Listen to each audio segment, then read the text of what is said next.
კარგი ფოტოს გადაღებას არ ჭირდება რაღაც ზვირიანი ტექნიკა. იმიტომ რომ შენ გიყვარს ექსპერიმენტები და რაღაც სიახლეების ძიება. ფეშენი არ არის ერთი ფოტოგრაფის გადაღება რა, ეს დიდი გუნდი მუშაობს. რომ მეთქი აი განათების ყიდვა მინდა და რას მირჩევთ რაღაცა და ნუ აი რჩევა იყო ესეთ რომ ელიავაზე წადი პროჟექტორი იყიდე და რაღაც ეგეთი რჩევები მიდი. სტუდიური პროფესიონალური განათება, ნუ დავუდგით. რა, მეთქი მე მგონი მოდელებიც უკეთესი გჭირდება. მოდელის ფასი არის ეგ რა, ამ შემთხვევაში რა, რომ მან უნდა იცოდეს ზუსტად როგორ იმუშაოს კამერასთან, მაკიაჟი აუცილებლად უნდა რა. ტანსაცმელი ეხა რითიც მოდიან, ეგ აპაპ. მეთქი უკეთესი ტანსაცმელი და მე დავიწყეთ უკვე აი როგორ ხდება რა. სულ ლაპარაკობთ იმდენი განსხვავებული ხედვა არის და შესაბამისად რამდენი შემკვეთიც არის, იმას ისეთი უნდა, იმას რთულია ასე მოიფიქრო, მაგრამ რა გინდა ნამდვილად უნდა იცოდე, როგორც ფოტოგრაფმა, ასევე კლიენტმაც. ბრუნდებით ჩემს პოდკასტში და დღეს ისეთი სტუმარი გვყავს საუკეთესო და ერთადერთი. როცა ვამბობთ სტუდიას, რა გვახსენდება? კიკალა სტუდია არის პირველი და დიახ, ხარისხზე ორიენტირებული და ვართ აქ, აი ამ სივრცეში. გამარჯობა მამუკა. ძალიან დიდი მადლობა, იმიტომ რომ რთულია მამუკას დაჭერა, ხან სად არის, ხან სად, ხან ალთას არის, ხან ბალთას, ხან გერმანიაშია, ხან აფრიკაში, სხვადასხვა კონტინენტებზე იღებს, მუშაობს და მოკლედ ძალიან გაგვიმართლა, ეხლა მამუკა აქ არის და თან ძალიან ბევრი სიახლეებით, მაგრამ სანამ სიახლეებზე გადავალთ, მინდა დავუბრუნდეთ რატო ვართ დღეს აქ და რა არის ის იდეა, რაც გვაერთიანებს მე და მამუკას. პირველ რიგში მინდა ვთქვა, რომ თუ კი რამე პირველი ვნახე კიკალა სტუდიაში. კი და ძალიან დიდი ხნის წინ. და მარტო ეგ არ არის, რომ ტექნიკა და ამბავი. ზოგადად დამოკიდებულება, ურთიერთობა, ძალიან ბევრი ნიუანსები არის, რომელსაც გვჭირდება იმისთვის რომ განვითარდეთ რაღაცა ვაკეთოთ და ოდესაც ამის საშუალება გააქვს შენი შემოქმედებითი მიდგომებიც უფრო რაღაცნაირად სხვა ფორმას იზენს, უფრო პროფესიონალური ხდება, უფრო სუფთა ხდება გამოსახულება და ანუ გააჩინა რა გინდა თან განსაკუთრებით როცა რეკლამაზე მუშაობ ან ფეშენზე ეს გარდაუვალია ხარისხზე არის პრიორიტეტი და მამუკა ამას ახერხებს. მამუკა როგორ ახერხებ, რატომ არის შენთვის მაინც და მაინც ხარისხი პრიორიტეტი? კიდე გეტყვით, ფასი არ არის პრიორიტეტი, არა, კი, მაგრამ არ არის. ხარისხი, რაც არ უნდა იყოს, ბოლომდე დაიხარჯება და გააკეთებს მაქსიმუმს. როგორ ახერხებ ამას? რატო არის შენთვის პრიორიტეტი ხარისხი? ნუ, პირველ რიგში მიყვარს ყველაფერი ხარისხიანი, რა თქმა უნდა. საჭმელი. ხო. ადამიანები და ყველაფერი და შესაბამისად ტექნიკაც ხარისხიანი უნდა იყოს ყოველთვის. ცხოვრების ასე ვთქვათ წესი არის ეგ ჩვეულებრივად რა. ხო. ანუ ნებისმიერ რაღაცა რასთანაც შეხება მიწევს და უშუალოდ მინდა რომ იყოს ხარისხიანი რა. ხო. ელემენტარულად. რა თქმა უნდა ამას რაღაც ჭირდება უფრო მეტი ალბათ საშუალებებიც. მაგრამ ამისთვისაც უნდა იშრომო, რომ ის საშუალებები ქონდეს, რომ მე ის ხარისხიც მიიღო ალბათ რა, რა ქონდეს. და ამის გარდა იკვლევ ამ თემებს, ხო? და შენ თვითონ შემოქმედებითი ადამიანი ხარ, მუშაობ ჟურნალებისთვის, აკეთებ ფოტოებს. და იქიდან გამომდინარე, თუ იცი, რამე შეუძლია განათებებს, ტექნიკას, უფრო მეტი ვარირების საშუალებაც გაქვს, რომ კონკრეტულად განსხვავებული იყოს ერთმანეთისგან ფოტოები, მეტი საშუალება ქონდეს თხრობის მანერა გადაღებისთვის. ანუ ტექნიკას რა, იმიტომ რომ გააქვს მარტო. იყენებ ამ ტექნიკას. იმიტომ შეიძლება ვიღაცას ქონდა და ედოთ. მაგრამ შენ ყველაფერი შეგიძლია გამოიყენო. ხო, ნუ მოდი ჯერ იქიდან დავიწყოთ, რომ კარგი ფოტოს გადაღებას არ ჭირდება რაღაც ზვირიანი ტექნიკა. მოდი ესე შევხედოთ ამ ყველაფერს, რა თქმა უნდა, ბევრი შედევრები შექმნილა. რა ვიცი, მობილურითაც შეიძლება გააკეთო რა. შენ სხვა შორის მობილურის ის გექნება მასტერკლასი და პატარა რეკლამასაც გაუკეთებ, რომ ნამდვილად კარგია ეს ყველაფერი რა, მაგრამ რა თქმა უნდა, როდესაც გააქვს იმის შესაძლებლობა, რომ შენი ბიზნესი გქონდეს, ანუ პარალელურად აკეთო ესეც, თქვა ბიზნესის და რაღაც გარკვეული ის გქონდეს ეკონომიკური შემოსავალი, რომ ის ხარისხი, რაც შენ ჭირდება და რასაც თვლი, რომ ამისთვის ეს ბევრად უფრო უკეთეს შედეგს, ტექნიკურ შედეგს ვიძახი რა, ანუ უფრო უკეთეს ტექნიკურ შედეგს მოგიტანს.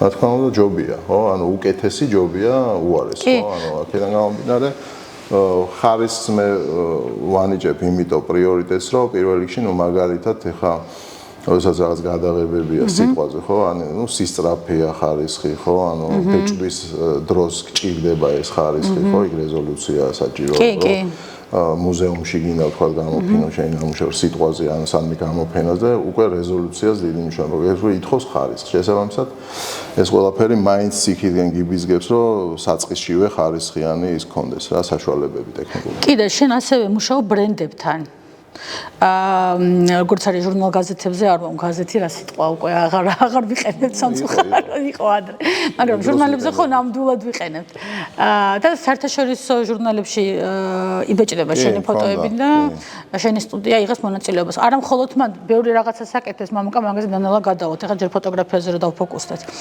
ამავდროულად განათებებიც შტატი ან ყველაფერი რაც არის ამ ბრენდებთანაც გაქვს პირდაპირ კომუნიკაცია შეთთვის ეს მნიშვნელოვანია აი პატარა ისტორიას ვიტყვი ხო ერთი 2 წუთი ალბათ რა ნუ სუპერულად როდესაც გაჩნდა ეს იდეა ხა სტუდია უნდა ნუ ფოტოგრაფია ყოველთვის მიზიდავდა მე ბავშვობაში ჩემი darkroom-ი მქონდა სარდაფში როგორც ყველა სარდაფი პოპულარული არის ყოველთვის და ნუ სარდაფში მქონდა ეს წითელი შუქი ის ყველაფერს ვამჟღავნებდით იქ მეზობლებს ვიღებდით იქ რუსის გოგოები ცხოვრობდნენ ჩემთან ეზოში იტალიური ეზო იყო სადაც მე დავიბადე და ნუ იქ ვიღებდი სკოლაში ვიღებდი ჩემი მე თანაკლასელებს სამწუხაროდ ის ფირები აღარ მაქვს ეს იყო 12 წლის ასაკში ალბათ და სულ მქონდა იმის მოთხოვნილება და ეს ხარისხზეც აი რომ გავცე პასუხი რა პირველად მქონდა სმენა იყო ძალიან ყველაზე იაფიანი დაბალ ბიუჯეტიანი 15 მანეთი ღირდა მაშინდელი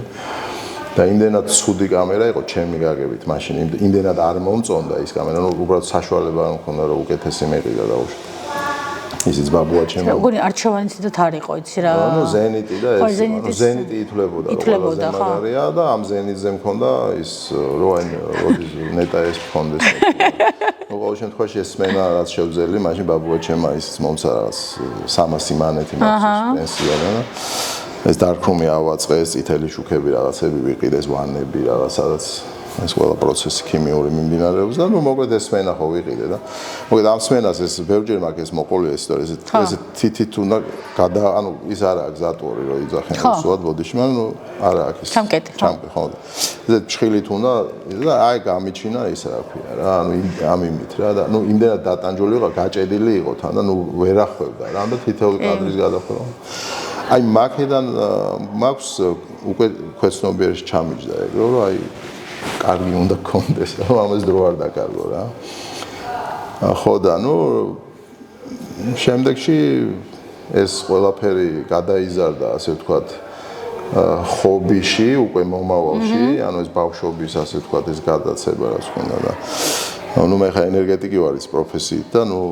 ჩემ სფეროში მუშაობდი და მოღვაწეობ დღემდე და ნუ ყოველ შემთხვევაში ამისთვის არ მეცალა რა თან ახლა 90-იანებში და იმაში ვისეცალა ახლა ფოტოების გადარჩენაზე ვიყავით ყველა და ნუ მოკლედ როცა მოვიდა იმის შესაძლებლობა დრო ცოტა გამომთავაზა და გავაკეთე 2005-ში ეს ისა რა თქვი რომ მეთქი სტუდია უნდა გავაკეთო მაგრამ ნუ გაგებაში არა ვარ ახლა საერთოდ ანათების აზრი არ ვარ ნუ ეხლა მე რახან ენერგეტიკა ვარ ფიზიკაში და იმაში კარგად ვერ ყვევი ასე თქვა და ნუ ეს დამეხმარა ტექნიკური მხარის ასე ვთქვათ გარკვევაში მაგრამ თავიდან ვაზე არ ვარ და ნუ გავარემონტე ხა ეს ჩემი სარდაფი რა საკმაოდ დიდი ფარტი რა კამოზე თუ გავარემონტე მოკლედ კამოს ისტორია იყო რა ვინ არ იყო ხო ყველა იყო მე მგონი მან და მან არის ჩემი გადაღო პირველი ფეშენი მან გადავიღე ზუსტად მაგ რო გავაკეთე მოკლედ ეს სტუდია რაღაცა კამერა ვიყიდე რა Sony რაღაცა და ბიჭო ვაჭერე ხა ამთვის ვიღებ ბიჭო არ მომწონს რა გადავიღე არ მომწონს მეთქი რა არის ეს სტუდია მაქვს კამერა მაქვს ფოტო რატო არ გამიგა მე ბიჭო ინტერნეტი როგორია ხო იცი ტელეფონით დაილაპი ხო რა რაღაცებს სერჩავე ეს ICQ და რაღაცები როა და მოკლედ გავარკვიე რომ განათება გჭირდება რა რაღაც ფორუმები იყო მაშინ ბოკეჯი და ფორუმები იყო და მან ვიყავი დავრეგისტრირდი მოუძებნე რა ნახე რაღაც ფოტოგრაფების ის არის community-ა და მეთქი რაღაც ფორუმზე დავწერო მეთქი აი განათების ყიდვა მინდა და რას მირჩევთ რაღაცა და ნუ აი რჩევა იყო ესეთ რომ ელიავაზე წადი პროჟექტორი იყიდე და რაღაც ეგეთი რჩევები მიდის რა და ეგ უკვე შენ DNK-სთან ცუდად მუშაობს. ელიავაზე პროჟექტორი მეთქი თან ეხა ცხელია ის პროჟექტორი და ეხა მაკიაჟი და სხვაშორის ირაკლი ბლუიშვილი ჩემ ძალიან მაგარი ბიჭია ირაკლი და მოკლედ ირაკლი მეხმარებოდა თავიდან რა ამ ფოტოგრაფიის ამბებშიც და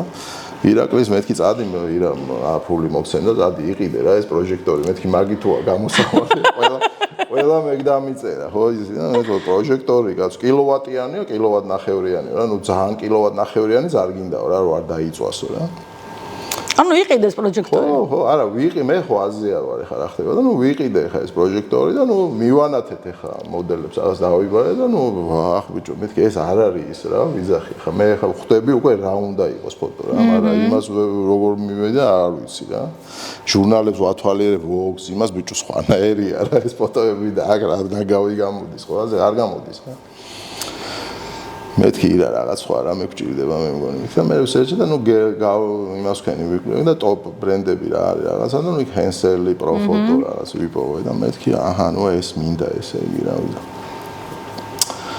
მაგაცია გერმანიაში დაურეკე მეთქი ბიჭო გერმანული ბრენდია რაღაც ახლა ის პროფოტოს არ ვიცი სადა და ეს ვიცი რომ გერმანიაში და მოძებნე ერთი ამათი ქარხანა და ჩავიდეთ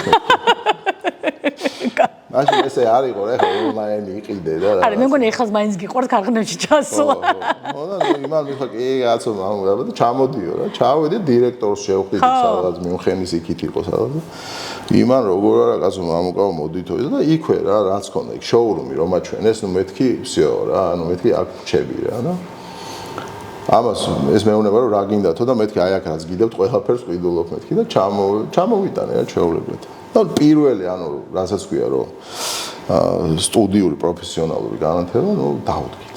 ნუ ბოკეზეც ხო გაიგეს ახლა იქ ჯა იყოს ცხონებული რაღაცა. ყველა მოდიოდა და უყურებდნენ ეს განათება როგორ ანათებს და რაღაც. მარტო ეგ არ იყო მამუკა სტუდია კი ქონდა, მაგრამ ასევე ცალკე ქონდა მაკიაჟის ადგილი. ანუ ბევრი ანუ კომფორტის თემები ისეთი რაღაც იყო, სად ქონდა? იმ სარდაფში. და სად უნდა მიგეგმო, ხო, ეხლა წარმოიდგინე, ხო და მაგრამ აქ თემა რა არის, იცი რომ დავაყენეთ ეს განათება და რომ დავიწყეთ გადაღება. ასე ამ ფოტოს უყურებ და მაინც არ მომწონს. მეთქი აი ეხლა უკვე გავიჭედებ მეთქი რა, ანუ რაღაცა სხვა მჭირდება მეთქი რა. მეთქი მე მგონი მოდელებიც უკეთესი გჭირდება. მეთქი მოდი მაკიაჟი აუცილებლად უნდა რა. ტანსაცმელი ეხლა რითიც მოდიან ეგ აპაპაპ მეთქი უკეთესი ტანსაცმელი და მე დავიწყეთ უკვე აი როგორც ხდება რა, კარგი მოდელი, ხო, რატო არის ხა კასტინგი რო ხდება კინოს რო იღებს და რობერტ დე ნიროს რო აიყვანენ. იმიტომ რომ იმის სახეა რა, ეგეთია რა, ანუ კარგი უნდა გამოვიდეს, არჩეულია კარგი და იმიტომ გამოდის კარგი, ხო? ნუ გააჩენ ხა სახასიათო პორტრეტებს არ გულისხმობ, ხა იქ შეიძლება ვიცი. იქ მაგრამ როცა ხა ფეშენზეა ლაპარაკი, ხო, მე დავიწყეთ ხა იქ მოდელების არჩევა, მე იაკი ძვარიშვილთან თანამშრომლობით იქ მის საქართველოს ის ბევრი რაღაცები იყო მოკლედ პროექტები და მაგრამ პირველი ერთი წელი მე ანაზღაურებას არ ვითხოვდი გადაღებებზე რა ანუ ისე მუშაობდით რომ მე ჩემთან იქ უნდიმიც მე ჩამოყალიბდა ასე თუ ისე ვთქვი რომ მეთქი ჩვენ სანამ არ ვისწავლით გადაღება და სანამ არ ვიტყვით რომ ეს ის ფოტოა რაც ჩვენ გვინდა ჩვენ ფულს არ ავიღებთ მეთქი რა თქმა უნდა ხა მე იქ ჩემი მით იმას იმოშევოდი ვახმარებოდი, მაგრამ კონკრეტულად კომერციულად, ანუ ეს იყო აბსოლუტურად ნოლი რა, იმიტომ რომ ეს ჩემი პრინციპი იყო, რომ მე სანამ არ დავწმუნდებოდი, რომ ეს ფოტო იყო ის ფოტო, რომ ადამიანი შეხედავს და კარგია იტყვის, ამ შემთხვევაში მე უკვე შემიძლია ჩემ თავს მიცე უფლება, რომ დავადო ფასი, ამ ყველაფერს და კი ბატონო. ესე მოხდა, ეგ ანდრონიკაშვილს დაურეკე. გახსოვს კაზინოს რეკლამა რო გადავიღე? კი, როგორ ამახსოვს. აღარ არის ის ადგილი. დაურეკე, მეთქი აი მსახიობების საიტი რო გაქვს მეთქი ისინი ხო იცის სუფრის ფოტოები რო ზოგს ბარკალი რო აქვს ეში და ზოგს კანცი რო უჭირავს ეგეთ ფოტოებია და საიტზე რა და მეთქი ეგ კარგი და მეთქი რაღაცა გადაგიღებ უფასოდ. ხო თან ხალხმაც ისწავლა უკვე ხარის რაღაცა ამბავი. შორნა ბეგაშვილის მან იყო პირველად რომ მოვიდა აი მსახიობის იმას ყველა აი ვინც ახლა მსახიობია თითქმის ყველა არის გადაღებული მაგის რა. ეხლა რატომ მოვიდა გამახსენეს კაზინოს თემა, იმიტომ რომ ეს კაზინო რაც გადავიღეთ ამ ფოტოს აქ არ დავდებ. მაგრამ მახსოვს იცი რა მე და შენ ვიღებდით და მახსოვს პირველად გადავიღე HDR-ები ხო HDR-ები და მონტაჟი ფოტომონტაჟი პირველად გენ დიჯიტალში და მე ახავ ყავდა გახსოვს ხაკაძე მოყვანილი ხო რა დიდი დრო გავიდა 20 წელი ძალიან დიდი ხანი მაგრამ მე ახლა და ეხლა რა ხდება ამ ყველაფერში იმდენ რამე სწავლობ იმიტომ რომ არის რაღაცა იცი მაგრამ მეორე მომენტი არის როცა სხვა მიცის და მოდი აბა ჩავერთოთ ეხლა აბა შენ მოდი მახსოვს ახლა დაჯდა და სიგარეტს მოუკიდა გებრიელად და წავიდა ფოტოების დამუშავება მაგრამ მთელი ამბავი რა არის რომ ახლა სამი ადამიანი ვიყავით განათების ნაწილში იმის ნაწილში ანუ თავარი რა არის რომ მაინც ამბავია რა ანუ რას იღებ ვიზუალი რა არის შენი ვინ არის შენი მომხმარებელი ესე რა თქვა და ამაზე ეწყობ იმიტომ რომ რამდენი ადამიანიც არის ამაზე სულ ლაპარაკობთ იმდენი განსხვავებული ხედვა არის და შესაბამისად რამდენი შემკვეთიც არის იმას ისეთი უნდა იმიტომ ანუ ყურს ხო პორტფოლიოების გაგზავნა იმიტომ რომ იმას რაც უნდა და ის აქვს ამას რაც უნდა ეს აქვს ძალიან რთულია ასე მოიფიქრო, მაგრამ რა გინდა ნამდვილად უნდა იცოდე, როგორც ფოტოგრაფმა, ასევე კლიენტმაც, ხო? ნუ ეხლა მაგალითად ჟურნალისტვის როცა იყო გადაღებები დაგეგმილი, ხა პარიზში რო ვიღებთ, მილანში ხშირად ვიღებთ რაღაცა. ეხლა წარმოვიდგინე ერთი გადაღებისთვის, სადაც თვენახევარი ვემზადებოდით რა. ანუ სანამ ჩავიდოდით, სანამ ის მზადება იწყებოდა წინასწარ, რა, ერთი თვე. და დაახლოებით ერთი ალბათ 20-25 ადამიანი იყო ჩართული. მართლა, ანუ თლიანად post-production-ის, ანუ შემდგომ დამუშავება. და ნუ მე ჩვენ რა თქმა უნდა, ანუ გადაღების დღე არის ყველაზე მოკლე დრო რა, ძალიან 5 საათში ვიღები დაუშვათ ხო, მაგრამ როცა არის აი ესეთი გადაღებები, აი ყდას რო ვიღებით და ედიტორიალში ჟურნალისტვის, ელ-ოფიციალისტვის მაგალითად წინასწარი პროდიუსერი ყავდა, ის არჩევდა ლოკაციებს, უთანხმობდა ალბათ მერიას ადგილობრივს და რა. ხო, ნუ იქ ბიუჯეტი სადღა არის გადასახდელი, როგორ არის გადასახდელი, მე იქ წინასწარ აგზავნიდა ლოკაციის ფოტოებს, მუდბორდი ჩვენი მიერ ხო კეთდებოდა ეს მუდბორდები რაღაცა, ანუ მუდბორდი უნდა შექმნა მე ვთქვათ შოურუმებიდან უნდა ეს კოლექციები, სტილისტი ცალკე ყავს აყვანილი, რომელიც ამას ეძებს, შოურუმებიდან მოაქვს ეს ბრენდების ვთქვათ ეს კოლექციები, რაც ვთქვათ მოდბორდის მიხედვით უნდა აწყო, მე მოდელების შერჩევა იქ სააგენტოში მე ჩავდიოდით, მე ნიშნავდით კასტინგის დღეს და ანუ ჯერ ფოტოებით ვარჩევდით, მე უკვე სააგენტოში რა, ანუ უკვე მოდელებს უყურებდით და გადაღებისთვის ვარჩევდით ხოლმე და გადაღების დღე დანიშნული რო იყო, ზოგჯერ 2 დღიანი მქონდა რა, ანუ მილანში მაგალითად იყო რომ აი თქვა 3 ედიტორიალი გადაგვიღია ერთ ჩასვლაზე. მე პარიზში წავსულვართ, იქ გადაგვიღია თქვა ერთი ყდა და ერთი და ედიტორიალი დაუშვა. ანუ ამას ჭირდებათ ძალაც და ბევრი ხალხის ჩართულობა. ანუ ფეშენი არ არის ერთი ფოტოგრაფის გადაღება რა, ეს დიდი გუნდი მუშაობს. აი როგორც კინოს იღებ და უშვა და ჭირდება ხალხი, ისეა ზუსტად აბსოლუტურად რა. უბრალოდ ერთი დრო არა. და მანდ რო გავჩერდე და დაწონა ვიტრიალოთ მაგ საქმის ირგვლივ. ესეთი კითხვა მაქვს, აი კამერებთან დაკავშირებით. ერთი არის გუნდი, განათება და მე როგორ არჩევ კამერებს, ან რომელი კამერით უნდა გადაიღო. აი ეხა აქტულა არდებს ეს ჩვენი ულამაზესი ხასებლადი. ხო, ეგ ჩემი თავის სტილია, რომელი კამერით გადავიღო. იმიტომ რომ ჩემთან ახლა კოლექციაში ბევრი კამერებია. ახლა მე იმიტომ კი არ ვაგროვებ, რომ რაღაც ის ამაქვს, თქვათ, წიკები რა, ან რაღაც. უბრალოდ ეს limited edition-ებია ძირითადად. და შესაბამისად, როგორც თქვათ, ეს ნივთია რა. არტია, რა ხელოვნება. ჩემი პატარა ის ამაქვს, კოლექცია მუზეუმივით დავარქვი და მაგ ჩემთვის რა, ანუ მიყვარს რომ მიდევს რაღაცა ნივთი ხო, რომელიც მე მომწონს და მიყვარს. ნუ როგორც ვიღაცა ნახატსაგროვებს, ან ზოგს ცხენები უყვარს. ხო და ნუ ყოველ შემთხვევაში და მაგრამ არჩევა რომელიც იმ კონკრეტული გადაღებისთვის არის საჭირო, ხო, რა თქმა უნდა, აქ არის ნახე რა, პირველი ის რომ სისწრაფე გჭირდება თუ არა, ანუ ტექნიკური მახასიათებლებიდან გამოვდივარ რა. და მე ვთქვათ რა ტიპის გადაღება გჭირდება. ხო, ახლა მაგალითად თუ მე მივდივარ, ვთქვათ ნიგერიაში ვარ დაუშვა და იქ არც ფეშენს ვიღებ, არაფერს დაუშვა და არის უფრო რეპორტაჟული რაღაცები გადასაღები, აი ბავშვები იქ ვიღაცა იქ ქუჩაში რაღაცები, ნუ მაშინ ლეიკა. ხო, ამისთვის ლეიკა არის ყველაზე საუკეთესო რა. რა თქმა უნდა, ხასებადითაც გადაიღებ ხა იმასაც, მაგრამ ნუ ეგრე მობილურითაც ვიღებდი, მე მობილურითაც მაქვს ბევრი გადაღებული, მაგრამ ყოველ შემთხვევაში ლეიკა არის ძალიან კომპაქტური, მსუბუქი, არ გაწუხებს, ამოიღე, გადაიღე, ჩადევი და თან არ იქცევს ყურადღებას, ეგ არის ძალიან მთავარი რა.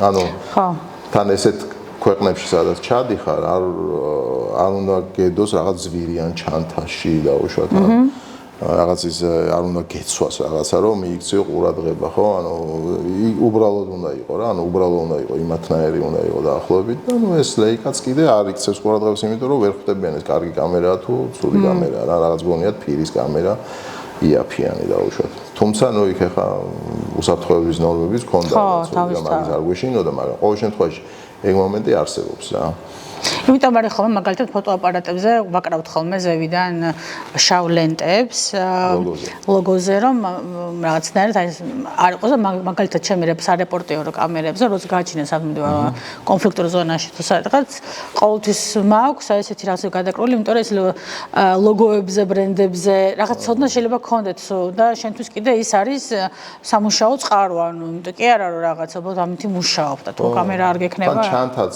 აი არის ჩანთის ბრენდები რომელიც სპეციალიზირებული ამაზე რომ აი არის ფოტოგრაფის ჩანთა მაგრამ შენ რო შეხედავ არის როგორც სხვა ჩანთა ხო ანუ არ არის რომ აი ფოტოგრაფიული ჩანთა ხო ეგრევე ხვდები რომ ეს ფოტოაპარატი უნდა გედოს იქ რა ხო რომ აი ესეც რო არ იმას ახნას არის ჩვეულებრივი ესეთი კარგი დიზაინის ჩანთები რომელიც ჩვეულებრივად ამ ფოტოგრაფისთვის არის რა ესეც მნიშვნელოვანია რა ამ შემთხვევაში კი ბატონო, არა თან ლეიკას თერი ფილოსოფია და კონცეფციაც ეგ არის, რომ იყოს შეუმჩნეველი.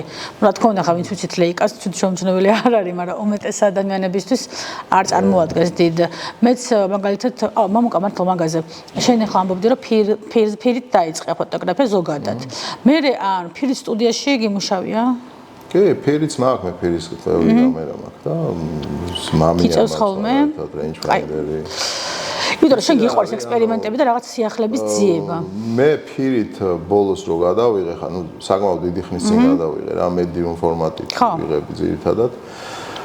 თუმცა მაქვს ის ლეიკა MX მაქვს, რომელთაც ვიღებ რაღაცებს, მაგრამ ანუ ეს დიჯიტალიზაცია იმდენად ვთქვათ ანუ პრაქტიკულობის თვალსაზრისით ხო ანუ ეხლა მე დავუშვათ რა გადაღებებიც მიწევს ხო იქ არაპრაქტიკული იყო ჩემთვის ფირის გამოყენება რა ფირი შეიძლება მე გამოვიყენო და ვიყენებ უბრალოდ აი ჩემი სუფთა რაღაცის ხო ან თუმცა მე არის და იმაში რომ ვიღებდი ციფრულთან ერთად ფირის მქონდა და ფირითაც ვიღებდი მე ვადარებდი ხოლმე ანუ რომლით უფრო უკეთესი გამოდის და აი ხა წარმოგიდგენ ზოგი ესეთი ფირები მაქვს გადაღებული აი 10 წლის წინ აი 2014-ში 15-ში გადაღებულები და იმ დღეს დავასკანერე რა უბრალოდ მაინტერესებდა წარმოგიდგენ იმის მერე არც და მისკანერები უბრალოდ მედო ეს ფირი რა ციფრული რა თქმა უნდა გამოვიყენე ჩვეულებრივად დაიბეჭდა ის ჟურნალებში და გამოქვეყნდა მაგრამ ფირი მედო და უცბად რო ვეძებდი ამ არქივს დიდი არქივი მაქვს ამ ფირების სხვა შორის და მეთქი ვუვიდა სკანერიც მაქვს და დავასკანერე ერთი როგორია და სხვა შორის რომ ნახე ეხა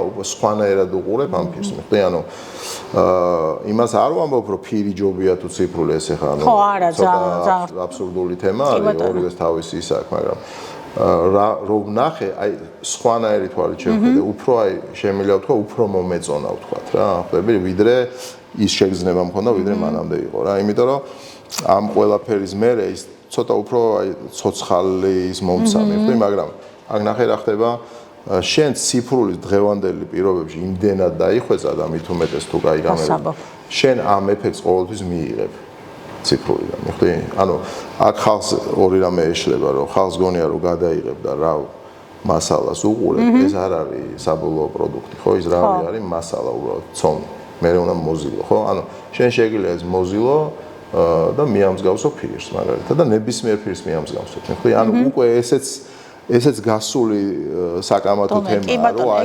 კარგია ის უკეთესია ციფრული არა ნახეთ როგორ არის ესე იგი გამოდის რომ ფოტოგრაფია იმდენად მრავალ მხრივ ცოდნას საჭიროებს, როცა რაღაც დიდ და ხარისხიან პროდუქტს ქონია მაგალითად.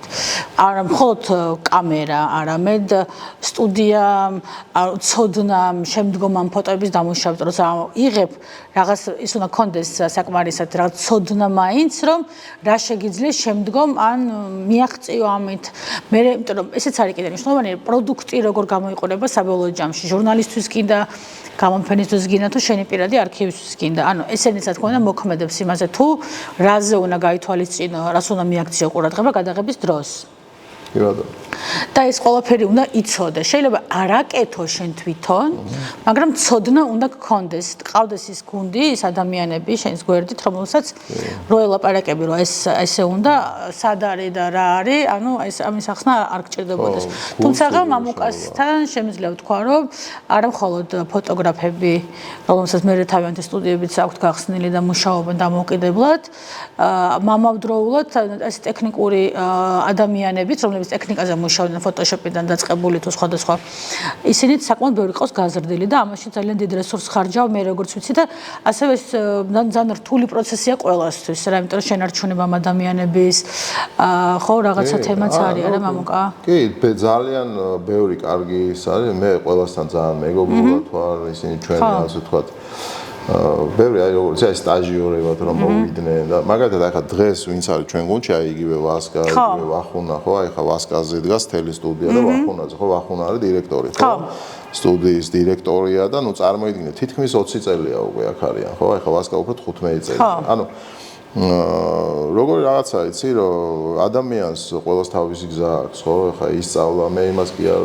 მივტირი რომ ხა ისწავლა და ვაიდე და სხვაგან აკეთებს პირიქით მიხარია რა ხა იგივე ლეკო მაგალითად ჩვენთან მუშაობდა იგივე რა ბევრია ჩამოვთვლი რა მთელი თაობები არის რომელიც დღეს არის წარმატებული ფოტოგრაფიის ხო და ეგ არის ძალიან კარგი იმიტომ რომ ეს არ არის მხოლოდ სტუდია რა მაგას ვამბობ აი ეს ასევე არის აი ამ ადამიანები იმიტომ რომ სად იყო და დღესაც ძალიან მიხვდით იმისა რომ დღეს უფრო ცოტა ყველა ნუ მეც მაგ პატარა ხარა შედარება და ჩემი ბური სტუდია არ მე რაც მჭირდება ის მაქვს ანუ შესაბამისად რა არის მთავარი რომ რაღაცა ეს ადამიანები ჩვენ მოდიან იზრდებიან თავის გემოვნებას აყალიბებენ. იცი რა, ჩემი მიდგომა იყო შემდეგი რა, როდესაც გავაკეთეთ ეს პირველი სტუდია და ნუ იყო რაღაც ლიდერული ისო კარგი და რომ ყველაზე ისეთი ხარ და კომერციულად ყველაზე წარმატებული. აი წარმოიდგინე ხა შენ კომერციულად 2005 წელს ვინმეს ოფიციალურად თუ ქონდა შეპესე და იყო და DGG-ს იხდიდა. ხო არ არსებობდა ეგეთი არაფერი კეში და ხელზე ხო?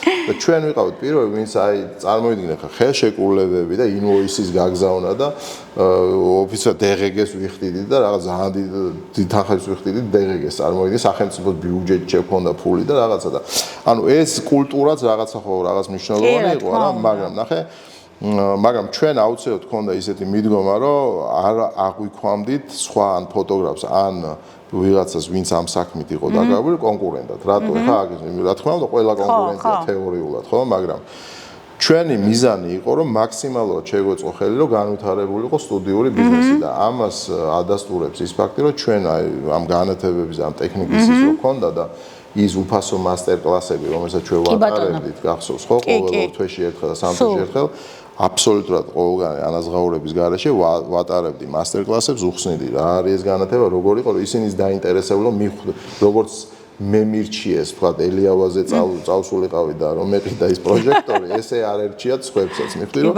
ენახათ ის რაც გავიარე მე და ტყუილა რო აღარ დაეწყოთ ამ გამოცდილების აგროვება ხვდები პირდაპირ გამზადებულ ასე თქვა რეცეპტებს ვეუნებოდი და ის ხო არის ზოგი რო აუვიჯო არ მოუყვე თორე ის გააკეთებს ხო არიან ეხა ეგ ჩემს პირიქით მოვყევი კაცო რაც მეც გაცემ ცოდნას რაც მეც ეტყვი ადამიანებს ეს არის უკტავების თეორია რა ხო ეგრეა რა ანუ შენი ცოდნის გადაცემით არის უკტავება ხო სწორია თორე ისე მოკტავები ვართ ყველა რა ანუ ჩვენ ხო ეხა პიროვნებები უკტავები ვიყოთ შეიძლება არ უთხრა არავის არაფერი და შევინახო ეს აი მაგრამ ეს არის ხო ჩვენი არსი საერთოდ ანუ რო ეუნები ამაზე ის ხალხიც ეხა განვითარდა ხო აი ბევრი სტუდიები იყო მაგალითად ჩვენ ვისაც თქვა დავეხმართ იმაში რომ როგორი განათება უნდა შეეძინა რანაირად უნდა შეეძინა და ასე შემდეგ და ასე შემდეგ აბსოლუტურად არ იყო ეს რაღაც ბიზნეს მოდელი ეს ხო ჩვეულებრივად ის რომ კონკურენტული გარემო შექმნილიყო რა კი და ამით განავითარა ძალადობრივ ფოტოგრაფერმა თავიანთი ფოტოგრაფია ამითი არც კომერციული ზიანი მომადგა და არაფერი პირიქით უფრო განვითარდით ამითი და უფრო მეტიც გავიზარდეთ კიდევაც და ასე შემდეგ გარდა ამისა რომ ტექნიკა და ჩვენ ფოტოგრაფებს ძალიან დიდი ცოდნა მე პირადად ძალიან ბევრი ცოდნა წამოვიღე იმ რამოდენიმე გადაღებისგან რომელიც ჰქონდა მაგრამ განსაკუთრებულად მინდა ყურადღება მივაქციო მოდელებს რომლებიც ჩვენთან მოდიოდნენ და იხვეწებოდნენ როგორც ფოტოგრაფთან მუშაობის თვისებებს და მე ძალიან ბევრი ცნობილი ფოტოგრაფი იყო უცხოეთში მუშაობდნენ იცოდნენ იქ როგორ ემუშავათ ანუ საკმაოდ არ იყო მხოლოდ რომ ჩვენ გვეხმარებოდით დაუშვათ ტექნიკურ ხალხს ნუ ტექნიკურ ხალხს გულისხმობ მოდელებთან ეხლა ნახე როგორ არის რა რომ ჩვენ პირველი მოდელებთან შეხება ძირითადი იყო მაინც ეს მის საქართველო იაკი წყარიშვილთან რომ დავიწყეთ თანამშრომლობა ხო პირველი თანამშრომლობა ეს იყო 2006 წელი ვწდები 20 წლის წინ ხო თუ რამდენი გავიდა ხო მოკლედ 20 წლის წინ კი ანუ იასან ეს შეთანხმება გქონდა რომ ჩვენ ვეხმარებოდით ამის ფოტოგრაფირებაში, ახლა მის საქართველოს გჭირდება ეს ფოტოები რაღაცას. და რა თქმა უნდა, ჩვენ რაღაცნაირად წარდგენილები ვიყავით მის საქართველოსზე, როგორც კიკალა სტუდიო, ხო? ანუ რაღაცნაირად ის თანამშრომლობა გქონდა რა. ხო, რაღაც სხვათა შორის კიკალა სტუდიოს კარგი სახელი მოუტანა. მაშინ ანუ ჩვენ ესე პირდაპირ რეკლამები არ გქონია, ჩვენ ესეთი თანამშრომლობები. კოლაბორაციები ძირითადად ხო, და ნუ ამან მოუტანა კიკალა სტუდიოს საკმაოდ კაი სახელი, რა თქმა უნდა, მის საქართველოსაც კარგი იყო რომ ესეთი პარტნიორი ყავდა და მოკლედ ძალიან სასარგებლო ურთიერთის ჰქონდა რა თანამშრომლობა ამ შემთხვევაში და მოდელებს რაც შეეხება მოდელები რა თქმა უნდა იღებდნენ გამოცდილებას. ახლა უცხოეთში როგორ არის გამოცდილი პროფესიონალი მოდელი რატო ფასობს? იმიტომ რომ მან იცის კამერასთან მუშაობა და ფოტოგრაფის დროს არ კარგავს. ანუ ის მივიდა, იმუშავა 1 საათი აქ დრო, იმ 1 საათში გააკეთებინა იმ ფოტოგრაფს ის საქმე რაც უნდა გააკეთებინა და მორჩა. იმიტომ რომ უცხოეთში როგორ არის, ხო, იქ 1 საათი ფული ღირს, ხო? ანუ იქ სტუდიას ხირავობს ის და რაც ხა მე დროს დააკარგინებს ახლა მოდელი და 5 საათს თუ მოუნდა იმ კადრის გადაღებაზე, წარმოგიდგენთ 5 ჯერ მეტი უნდა დახარჯონ, 5 ჯერ მეტი უნდა იმას කරოს. ამიტომ მოდელის ფასი არის ეგ რა ამ შემთხვევაში რა, რომ მან უნდა იცოდეს ზუსტად როგორ იმუშაოს კამერასთან, მიაღებინოს ფოტოგრაფს. ანუ ჩვენ რო გონია რომ ფოტოგრაფმა უნდა მივიდეს და აბა ხელი ესე და ისე და ეგ ეს აბსოლუტურად არასწორი მიდგომა არის. მე ხდი რა თქმა უნდა ხარ როცა არაპროფესიონალი და მოყვანო ვიღაც ახალბედას უნდა მიუთითო, ეგ გასაგებია, მაგრამ როცა კომერციაზე ალაპარაკი და როცა მუშაობაზე ალაპარაკი, ეგ არ მოსული თემა რა. მოდელმა ეს უნდა იცოდეს და აი ზუსტად აქ ჩვენთან ბევრმა გაიარა ეს პრაქტიკა რა. ანუ წარმოგიდგინე ხა პირველი ფოტოსტუდია, რომელიც პროფესიონალიზმი, ჩვენ ვსწავლობდით კი ისინი სწავლობდნენ და რაღაცნაირად ესე ერთად გავიზარდეთ რა. ანუ აქ არ არის რომ მარტო ჩვენ ვასწავლეთ, იქიდანაც ვისწავლეთ. თავისთავად, ეგ იყო ძალიან საინტერესო და მე სულ მახსოვს, იმიტომ რომ მე აქ კიდევ არის რა გინდა ფოტოში რომ გქონდეს, ან როგორი გინდა რომ იყოს, შესაბამის მოდელსაც არჩევ. ანუ შენც რაღაცა შენი კასტინგი გაქვს, რომ იცი რომ ამას ეს გააკეთეს, თუ რაღაცა კონკრეტული მოძრაობა გჭირდება, ან კონკრეტული დგომა, იცი რომ ამას ეს აკეთებს აუკეთესოთ და თავისთავად ამიტომ ფოტოგრაფია რომ ნუ პირველი არ ტიპაჟი და მე უკვე მუშაობის ისა. ეხლა გადავიდეთ ბოლო ნაწილისკენ. ეს ბოლო ნაწილი არის სუპერ საინტერესო, იმიტომ რომ მამუკას მუდმივად სიახლეებშია, სულ რაღაცა თავის ასე ვთქვათ, მე მგონი სულ ზევით და ზევით წევ თემებს, იმიტომ რომ თუ არ აინტერესებს, არ აკეთებს, გამორიცხულია. და ეხლა დაინტერესდა და აკეთებს და აქვს სასწაული საბეჭდით, როგორ დავარქვათ, მაგ როგორ გვქვია? პატარა მიკროფაბრიკა. დიახთ. ოღონდ როგორ ფაბრიკა იცით, რომ შემოდიხართ. ხო, კიკალა factory. შემოდიხართ და ჯერ სანამ შემოხვალთ, კიბებზე რა მოდიხარ, ამას უკვე შემოდიხარ ამ სამყაროში, იმიტომ რომ ერთი არის რომ გქონდეს ვიზუალი და მეორე ეს ვიზუალი დიზაინში იქნება თუ ფოტოგრაფიაში, მეორე როგორ გამოიყურება კედელზე. ეხლა კედელზე როგორი თემა არის, იცით, როცა კედელზე გამოიყურება გამოსახულება, ჩემთვის ის ცოცხლობს, ის არის ცოცხალი და აბა რა ტელეფონში თუ მექნება გამოსახულება, რა ის უნდა დაიბეჭდოს და ის უნდქოს, ჰაერი მისცემ. მაგრამ ამას თუ და ქაღალდს რა ფაქტურა, რა მასალა, რა უნდა ამოწიო, რა უნდა ჩანდეს, ანუ როგორი სიღრმეები აქვს დღევანდელ ბეჭდვას. ამ ყველაფერს მამუკა უკვე დადის სხვა აი გამოფენებზეც აიკვლევს მუდმივად და რა თქმა უნდა, აქაც მხოლოდ საუკეთესოს ყიდულობს.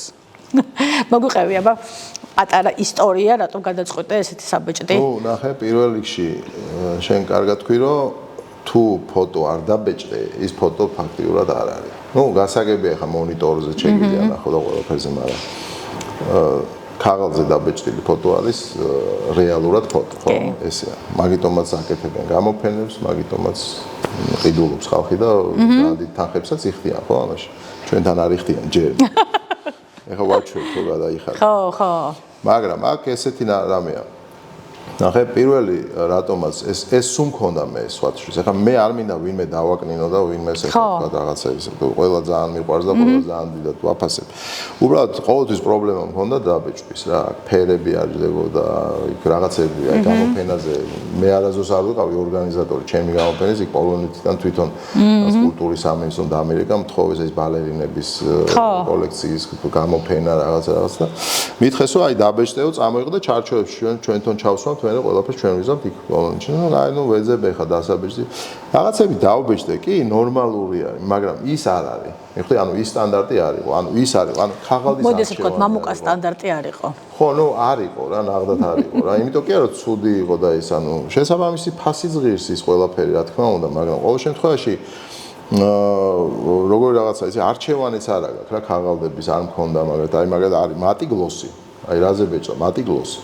პასუხი ხო ანუ რა არის ეს მატი რა არის გლოსი ხო ანუ გლოსი შეიძლება იყოს 200 ხო მატი შეიძლება იყოს მილიონი იქ ტექსტურული არა ტექსტურული აკვარელი ხო მეორე ჩარჩოში დებ შუშაში დებ სადდებ აკვარელის ხაღალდი იმის ხაღალდი რითი დაფარვით არის რომელი დაფარი ანუ და რამდენ ხანს ძლებს კიდე ეგეც ხო არის მამკა არქივირების ვადა ისა როგორ აქ ჩინური საღებავით ბეჭდავ თუ რითი ბეჭდავ ის აორთქლდება სამ თვეში თუ არ აორთქლდება ფერი გადავა არ გადავა მოკლედ ბევრი ნიუანსია რა და ნუ ესეც სუქეცომიერში მედო რა ეს არის გეუბნები 15 წლის წინ ეს შემთხვევა რა რაც მოგვევიდა 15 წელი მედო ეს თავში და ამის ვერ მოვიცნე მეთქი ჩემ პრინტერს ვიყიდი ბოლო მეთქი და მე თვითონ დავბეჭდავ მეთქი რა ბოლოს იყო ეგ მაგრამ ეს 15 წელი გადის ეს ფიქრი რომ აქვს ნუ მე ჩემი შვილი ხა ინტერიერის დიზაინერი გახდა წამოიზარდნენ ხა ჩემთვის და იქ მილანში მუშაობდა იქ დაამთავრა მაგისტრატურა იქ მე ის და შპალიერების ის ქონდა იქ საკმაოდ კარგი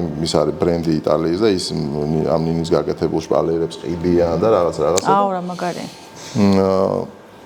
მეც ახლა ცოტა მოვიცალე და ნუ რაღაცნაირად აი ჩემ შვილს უთხარი რომ მეთქი აი შვილო მეთქი რაღაცა ხო არ ესეთი რო გავაკეთო შენ ხო არ გაინტერესებს რომ შპალიერების დიზაინს მიყვე აქ მეთქი რა ანუ ახლა მე სულ არ მინდა რომ იქ იყოს ხო დაუშვათ მიჩვენია საქართველოში იყოს თან ვაპირებდით თვითონ სტუდიისთვის ანუ აქ ნახე რა ხდება 20 წლიანი გამოცდილება ნახე როგორი რაღაცა ანუ ბეჭდა ხო არის ძალიან მნიშვნელოვანი მე ხარ ვამბობ სტამბებზე რა ხა სტამბებს თავისი ციკლი აქვს და თავისი ისე ხა წიგნების ბეჭდა და ის საერთოდ არ მაინტერესებს რა ჩემს არის ფაინ არტი რა კი ბატონო აი ესეთი ლეველი მუზეუმის გრეიდში რო გადის და ასე შემდეგ ხო და ეს სტუდიის 20 წლიანი გამოცდილება ჩვენ აი ამ ფაილებთან ურთიერთობა ანუ ეს არის უდიდესი პრობლემა რა. ხალხმა არ იცის დღემდე და ზოგი ფოტოგრაფიც ესეთი არის, რომ არ იცის ფაილი როგორ დაამუშავოს და როგორ მიიყვანოს თქვათ საბეჭდ ფორმამდე. ხო, ანუ არ იციან ფერების, ანუ RGB რა არის, SMIC რა არის, თქვათ იქ Adobe RGB-ის ფერების ის რა არის, თქვათ იქ Profoto RGB რას ნიშნავს. ანუ არ ესმით ეს სამი, ხვდები?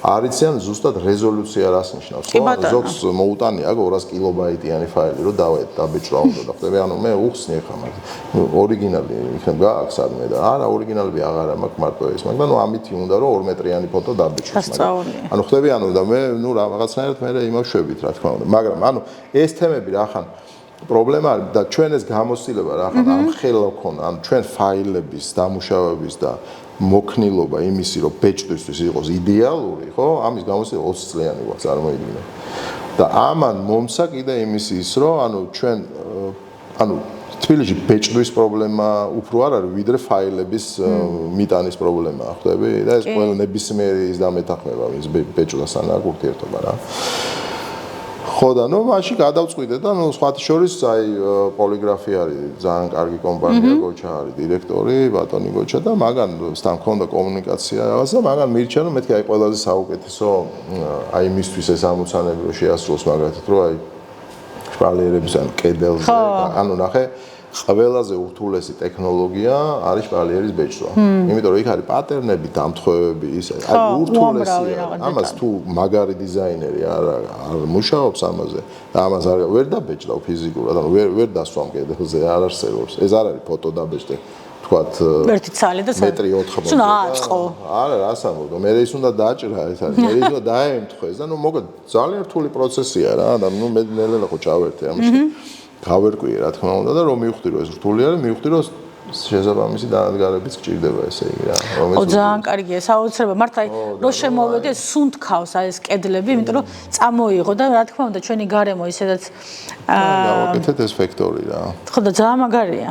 იმიტომ რომ თან იცი რა არის კიდე მაგარი, რომ მუდმივად ანვითარებ რაღაცა თემებს ისეთ, რომელიც პირველში შენ გაინტერესებს და მეორე რეალურად ბაზარზე არ არის და მოთხოვნადია. ოღონდ შეიძლება არც ჯერ არ იყოს, მაგრამ შენ თვითონ ახლა თქვი, რომ აიო ვაჩვევო, ანუ უნდა შეაჩვევო, რომ არის ესეთი ხარისხი და არის ესეთი პროდუქტი. კი ბატონო, და ერთი ნიუანსი არის კიდე ჩვენ ვაპირებთ. უკვე 1 წელია ეს პროექტი მიმდინარეობს, ანუ მე მაქვს სხვადასხვა ტიპის დანადგარების აბეჭდი. ხო, ანუ ეს არის რომელიც ამისთვის არის, მეორე არის fine art და ასე შემდეგ. ანუ ყველაზე ტოპ ხარისხი რაც გინდა რომ მიაღწიო, ჩვენთან არის ამ მიმართულებით ვიძახი რა. ეხლა ჩვენ წიგნის დაბეჭდვა და არა, გასაგები არა, თავისთავად. ჟურნალს დავწერთ და არაფერი. ხო, ანუ ნახეთ ემა რა არის, ჩვენ დავიწყეთ ასევე რა. ჯერ არ ბეჭდავ. ხო, არა. მე რაღაც არა მაქვს ეგ. აღარ სამწუხაროდ უკვე დიჯიტალში გადავიდა ძალიან ბევრი რა. არა, ხო, ეხლა ნახე რა ხდება, ჩვენ დავიწყეთ მხატვრებთან კომუნიკაცია რა. ეს ძალიან მნიშვნელოვანი არის. გიკა ჭელიძე ჩემი მეგობარი არის, კინოოპერატორია, ის მეხმარება ამ საქმეში. რომელიც აი მხატვრებთან ურთიერთობებსაც და იმას აორგანიზებს და პლუს აი ყველაფერში გვერდში მიდგას და ნახე რა ხდება. ხო. ესე იგი, პირველი სფერო, სადაც არის უდიდესი ვაკუუმი რა ჩვენთან, ეს არის რეპროდუქციები. ანუ რაღაც რეპროდუქციები არის, მაგრამ ძირითადად რაღაც მობილური გადაღება და რაღაც დაპრინტული და რაღაც, ანუ არ აქვს ამას სერიოზული ისა ვთქვათ, მიმართულება, ხო? ჩვენ ესე იგი დავიწყეთ მხატვრებთან კომუნიკაცია, შევხვდით მხატვრებს ჩემთან იქ აბახმელაში, ჩემ ლაბორატორიაში, გადავიღეთ ეს ორიგინალები, დავბეჭდეთ ეს ორიგინალები და შედეგი ვაჩვენეთ ამ მხატვრებს რა. დაახლოებით 40 მხატვარი მაგ მამუკა ცეცხლაძე იყო, ლევან ჭოღოშვილი და ასე შემდეგ, ხარანაული და ასე შემდეგ. ესე ყველა იყო ჩემთან და საკმაოდ კარგად ავართ ჩვენ ახლა ერთმანეთთან, მეგობრობთ რაღაცა და ნუ გვინდა რომ ეს კოლაბორაცია გაგრძელდეს და რა არის ახლა თელი ის რომ ჩვენ მათ ვაჩვენეთ რომ მათ ამ ორიგინალების რეპროდუქციებით შეუძლიათ დამატებითი შემოსავალი და შესაძლებლობები გაუჩნდნენ, იმიტომ რომ ისინი რომ გაყიდიან ამ ორიგინალს ჩათვალე აღარაფერი აღარ რჩებათ. და დღეს ციფრულ სამყაროში და ამ ხანაში ორიგინალი შეიძლება გაყიდო, მაგრამ ის დააქჩეს შენი ინტელექტუალური საკუთრება და ეს მე ყოველთვის მუდმივად დაუშვათ შემოსავლის წყაროს. ამის გარდა არის კიდე რომ მაგალითად ცალკე ფასი აქვს რეპროდუქციებსაც, ანუ რეპროდუქცია შეიძლება გაყიდო, როგორც რეპროდუქცია. ფასი აქვს მას შესაბამისად, მაგრამ იყენებენ ზოგიერთი არის ახლა მეც აი რაღაცა მქონდა კომუნიკაცია მაგ თემაზე და ძალიან საინტერესო არის ეს, იმიტომ რომ რაღაცნაირად გონია რომ ეს რაც მოგეცემა გულისხმობ ეს ტექნიკა, ტექნოლოგიები, რაღაცა ცოდნა, რომელსაც ადამიანები ამაზე მუშაობენ, ფიქრობენ, გონია რომ რაღაცნაირად ხელმისაწვდომია რომც იყოს, ამაზე უნდა სურვილიც გქონდეს, იმიტომ რომ ეს სიახლეები ვითარდება, მაინც არის და ჩვენ თუ ამაზე დავხუჭავთ თვალს და ვითომ არ არის, ვიცახებთ, მე როცა დაგჭირდება, მე ამის სწავლა უფრო გართულდება. ამიტომ რაღაცნაირად მეც აი მიხვდეთ იმისა, რომ ცოტა ესეთი ცოტა ძველ სტილში მიყვარს მუშაობა ფოტოგრაფიულად, მიხვდეთ ამისა, სულ მიწეს მუდმივ სიახლეებში. ცოდნა, რაღაცა გამოფენაზე სიარული ტექნიკის იქნება თუ ფოტო ფესტივალები, იმიტომ რომ უნდა ნახო რა სამყაროში ცხოვრობ დღეს, რას გაძლევს ეს სამყარო დღეს და შეიძლება რომ არ გამოიყენო დღეს, ხვალ აუცილებლად დაგჭირდება და უნდა ვიცოდეთ ამის ყოფაც და არსებობაც. მამუკა ძალიან დიდი მადლობა დრო რომ დაგვითმე და მოკლედ მადლობა რომ მოგზანდი.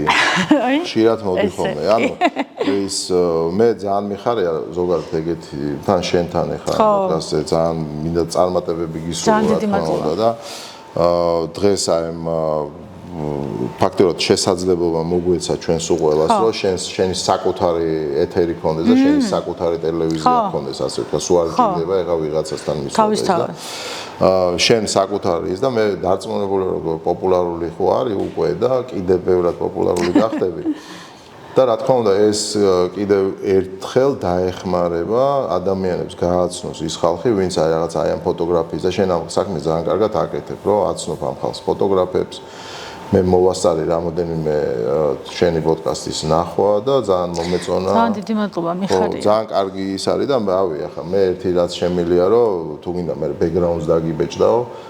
დაგიკეთებ კარგ ბექგრაუნდს და ის რა ქვია. მინდა კი. ძალიან დიდი მადლობა. უღრმესი მადლობა. აბა დროებით, გემშვიდობებით და გამოიწერეთ ჩვენი არხი და ნახეთ ჩვენი ვიდეოები.